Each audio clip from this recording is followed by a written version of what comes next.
Hey everyone, what's up? I'm back with another video. I'm really surprised with last night's video actually got a lot of views and a lot of great comments on it. Still replying to some of those, so if I have a comment back on your giant paragraph thing, I will, promise.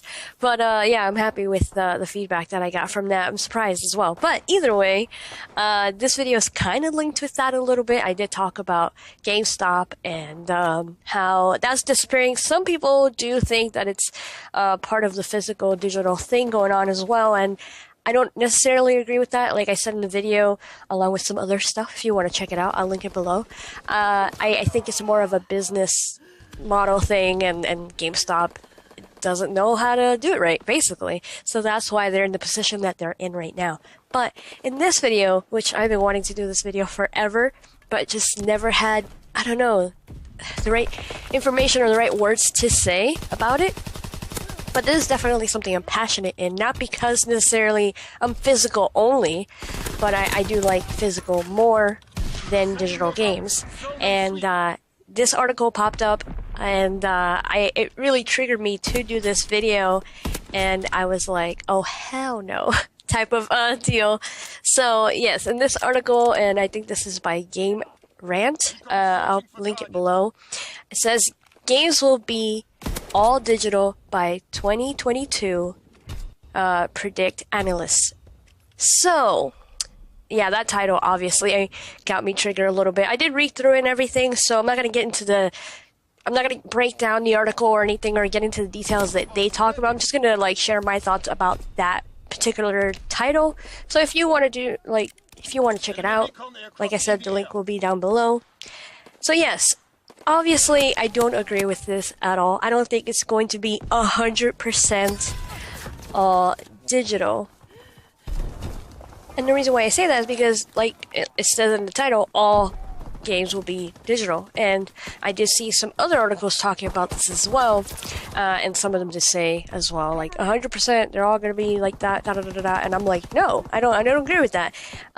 There's a reason why we have all types of different ways to consume media, with music, movies, and everything like that. And yes, I'm going to go down that little road for a sec, and I'm going to point out the fact that we all, well, a lot of us, I'm not going to say all of us, but a lot of us do listen to music on Spotify or Pandora or anything like that, iHeartRadio, whatever. I had so many ways of consuming music digitally without actually owning it, just like borrowing it, renting it, listening to it, and paying a certain subscription fee. And we do the same thing with movies and shows, aka Netflix and Hulu, whatnot. You get the gist of it. So even though those things are super popular right now, and a lot of people think that those things are easier to use, hey, I'd rather just pay that one fee every month or two different fees, because maybe they also have Spotify as well as a Netflix. They pay those two things, and then they consume as much content as they want whenever they feel like it. At this point, it is becoming kind of sickening, in my opinion, because we have so many different subscription fees, and I'm going to throw in Xbox Game Pass on that as well, just because, yeah, that's great. We do have access to all these things, but it's just becoming a giant subscription fee instead of just owning what you want to own. And yeah, I know that those things are really cool to have on the side, because then you get to watch a brand new show that you never would have watched or bought if you didn't see it in your Netflix like trending list or whatever. And the same thing with Spotify whenever they recommend music to you, so on and so forth. So yeah, I think that even though digital has its quirks, and believe me, I'm in no means saying that digital sucks or anything like that. Like I said, I like physical more. I like owning my things more so than digital, but I do buy digital. I do have some subscription fees and everything like that as well. I know the benefits to those things. I understand that it is easier to consume that, to access those things, to instantly click on something and get, instant gratification, and just, hey, I'm going to enjoy this right here, right now, without having to go to the store or anything like that, without having to get up and, swapping disc or anything like that. So I do understand all those things. And to link it directly to gaming, it's awesome to not have to go to GameStop and stand in a line or any other store and just digitally have that game already pre-installed and clicking on it at 12 o'clock and boom, you're playing the latest like game right then and there. So I think that is awesome. Also, I think that digital right now helps more of the publisher and developers when it comes to those games, because they get access to that without having to worry about the different stores or anything like that as well. So I think that's cool, especially for indies. They don't have that much money to have those games made, physically packaged with all that stuff, and sent out and manufactured and all that, when really they could just click a button, have it sent through digitally, and then have people around the world completely access that. So yes, I understand all those benefits. That's really cool. But right now, I know there's like a chart going around that has the different stats, and it has like what, 2009 or something, and I'll see if I can add that to this video. 2009 all the way to now, or no, last year, and then you see the stats and the numbers change, and it goes from how physical has dwindled and how digital has increased, and I think that is awesome. But I think a lot of that has to do with PC gaming and phone, playing on your mobile phone games and stuff like that, all those apps, all those games, downloading all that stuff. I think that's why those numbers have increased, because just easier to access, like I said, how Netflix and Spotify and all that stuff is more popular nowadays. So I think that's where those numbers are actually from, because I have seen some other polls and other, statistics. Oh my god, what is that word? Stats? I'll just say stats. I've seen some of those things. Oh man, I'm gonna get a comment or something from that. I've been messing up my words like every other video. But anyway, so yeah. The stats I seen for consoles are a little bit different, because I think it was like a little bit over 60-something%, close to 70% of console gamers do prefer their games physically. They prefer to own their games instead of having them digitally. And I do understand, especially in my community, that a lot of people are going more digital. Like I said, easier, faster to use, and all that good stuff. I know. But I think that these giant stats that chart that I'm talking about has been going around, most of that is from PC stuff, because of how Steam has grown and how the giant box sets for PC games have dwindled. Same thing with mobile gaming, all those digital games that you could just instantly play whenever you're in the bus, whenever you're out and about and you don't have a Switch or a Vita or anything like that. You could just play a quick game on your phone. I think they're adding all those in there as well, so that's why it seems like a giant massive leap and change, and the growth has gone from that, because those things weren't as popular in 2009 or whatever. So I still think that console gamers do like to own their games rather than have them all digital or using Game Pass or anything like that. So I mean, especially because of the licensing issues that we have to deal with when a game has music or anything like that, or they have a licensing issue, they do remove them from the store, like Scott Pilgrim. I think there was a Mickey Mouse game, I forget, what was it? Something Mansion, Mickey's Mansion. But and then Forza, I think it was one of the Forzas, probably Horizon 1 or 2. They took those out of the store, so you can't buy them anymore. But if you do own them, you do get to keep that. But anybody else that wants to buy them, they can't. So you have to grab them physically somewhere else. So yeah, some other things that I want to point out about physical versus digital and stuff, which be the deals. I know that there's deals everywhere, digital and physical deals, but I feel like with the fact that I share deals all the time on Twitter, I do see more deals available for physical games because of all the different stores that you can get your games from. And I'm not even gonna add eBay or Craigslist on there at all. That's a whole different thing in itself. But from these stores, from Target, Walmart, Best Buy, all the places that, brick and mortar stores, they do their own deals. They randomly could say, hey, 50% off of this, or buy 4, get 10 for 10 or 20, whatever. They could do their own deals, and that's how I find all those physical sales and everything like that. And then digitals, they don't do them as much unless they're doing a summer sale, Black Friday sale, or anything special like that. For Christmas, random the spring sale, they do their own thing, and that's within that console. So you have to wait for Xbox to do that. You have to wait for PlayStation, and I think Steam does theirs more often than everybody else. But you have to wait for them to do those deals, and then they have some like.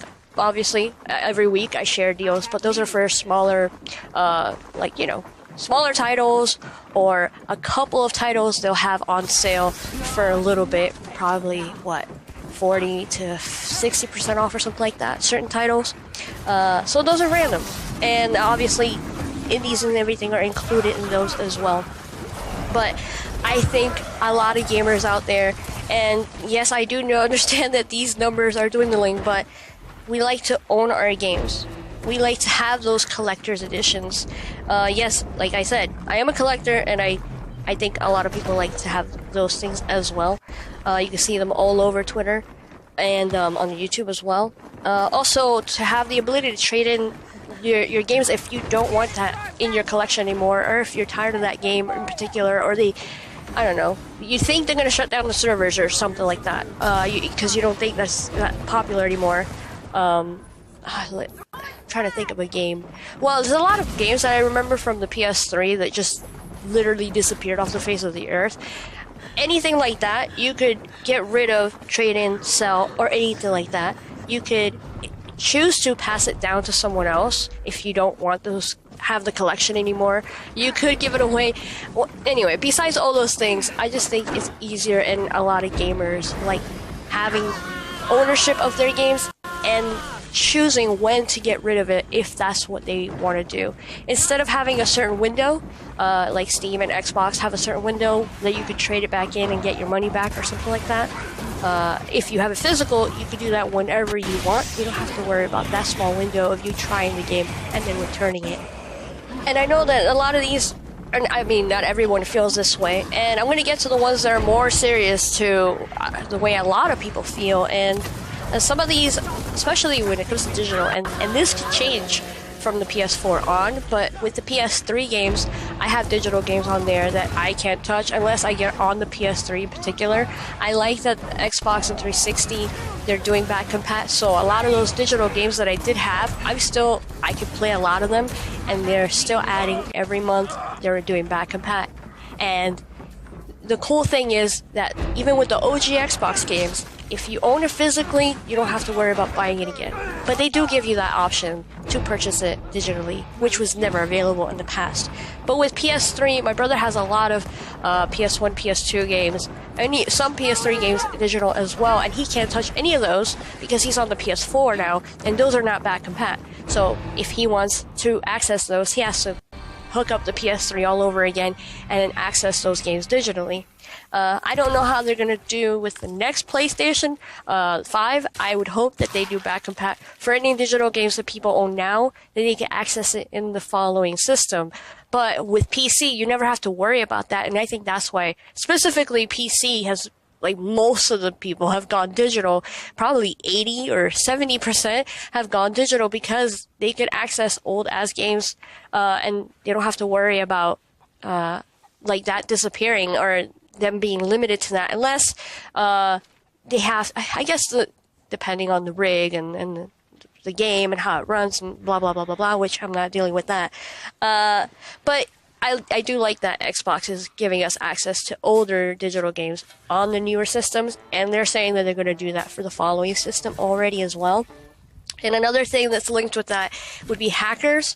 I'm going to pick on PlayStation again because they've had so many issues, and I've seen so many people and articles and videos of people complaining that they got hacked or something about their PayPal and they had issues with it. And then PlayStation just locks them out of their account. So then they don't have access to their library anymore. So they move on after ranting and raving or trying to solve the issue. They move on to Xbox instead or something. And you know what? That probably has happened on the Xbox. I haven't heard any of them, but maybe you have, where they get locked out of their account for some reason. They got hacked or something. They lose their things, and then they have to move on, or they try to grab it back if they can. But I haven't heard any of that happening. I heard it more so on the PlayStation side, which is sad to say. They really need to work on that stuff because they do get hacked often enough. Alright, and now I'm going to get to the serious ones, which another thing that a lot of people feel like this is the main reasons why they can't go completely digital would be the download speeds and the data caps. I mean, not everybody has good internet. We already know this. And not everybody has unlimited internet either, so they can't download as much and whatever they could watch, stream, or download whatever they want.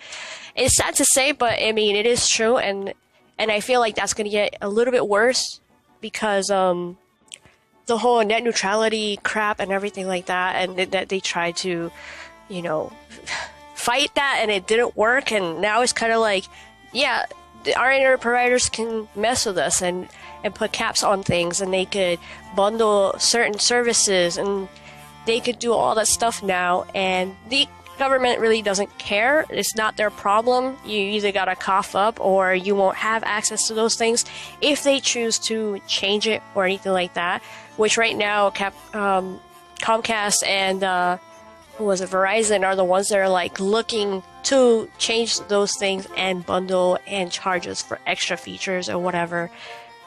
So yeah, again, like I said, I understand that some people don't want to deal with physical anymore. They want to look forward to the future and have easy access and everything all in one box and not worry about switching disc and having clutter. I understand that that's another big issue. I always made jokes about people being lazy and, oh, you're lazy because you have to get up and switch your disc, but I do understand that a lot of people do live in apartments and they don't want to have a whole giant shelf just full of games and movies and stuff. They'd rather have all that stuff digitally in a little box and not worry about all the clutter. So I do understand that as well.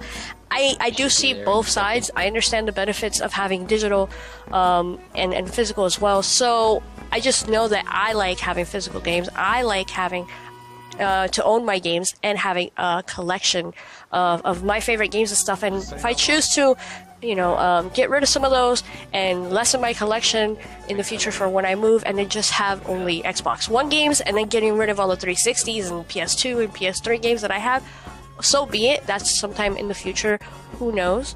But it is cool sometimes having these digital games because you get early access to a lot of stuff that comes out first digitally, and then later on they decide to do a physical release, like Limbo and Inside, Life is Strange. A lot of the Telltale games have done that. Journey on the PS3, a really popular game, eventually went physical. Sonic Mania is going to be physical next month, but anybody who's already played it has only had access to it digitally. And a shout out to Limited Run Games because they help a lot of those indie devs who don't have the money to publish their game like physically, and then they help them do that, like Arrow, and I think they did that for Firewatch as well. Two games are amazing. Firewatch obviously got a lot of awards, and Arrow I just love, and it's an awesome fun game. And they published it for them physically. Obviously they're limited, that's what they're called, limited run games, but it's really cool to have that as a physical thing. And obviously, I already own it digitally. Like a lot of those games, I bought digitally first, and then later on, I get them physical. So yes, I mean, overall, they're both cool, and they're both like, you know, choice. Your choice to have an option to which one do you want, which one's easier for you, which one do you think is better. But overall, I don't agree with this thing that says that in 2022, all games are going to be digital. I don't agree with that. I don't think that's going to happen 100% because of what I said with the movies and the DVDs, and we have freaking records. People are still releasing records to this day. Like, really? I know that's a whole nostalgia thing, and maybe you could think, and like Xbot said one time or a couple of times, it's very old way of thinking, like a dinosaur way of thinking. I thought that was kind of funny because nostalgia is a hell of a drug. A shout out to Mooch for that one as well. I just like those options, and I do feel like a lot of that is because of the way that I'm used to consuming my content. Sorry, I had almost a brain fart there. So yeah, I don't agree with that analysts who said that. I think there was two guys who said that, and they were like, yeah, everything's gonna go digital, and then you're gonna be able to download everything, all your games, and then you're gonna be able to stream stuff according to the way that Xbox and PlayStation are going. So we shall see. But at the end of the day, I still feel like we should have the option to choose whether we want to pick up these games physically or pick up these games digitally. So let me know what you guys think of this video. I know it was a lot of information to take in. Sorry if it was really long and I still don't sound 100%, but I would appreciate you guys liking, sharing, commenting, checking out the links down below if you want to read that article that I'm talking about or referring to. And then let me know what you think about my thoughts regarding physical and digital. Like I said, they both have their good and bad things, but it is up to you which way you consume and which way you want to buy your media and play your games and access all your movies and shows and everything. I just don't think it's all going to be 100% digital because that doesn't work for a lot of us, and not everybody has, like I said, the means and the internet, the speeds and everything like that. So, alright, I'm gonna get out of here, and hopefully you guys like this video. Don't forget to check out Xbox Nation, and I'll leave a link to that down there as well, and I'll see you guys in the next video.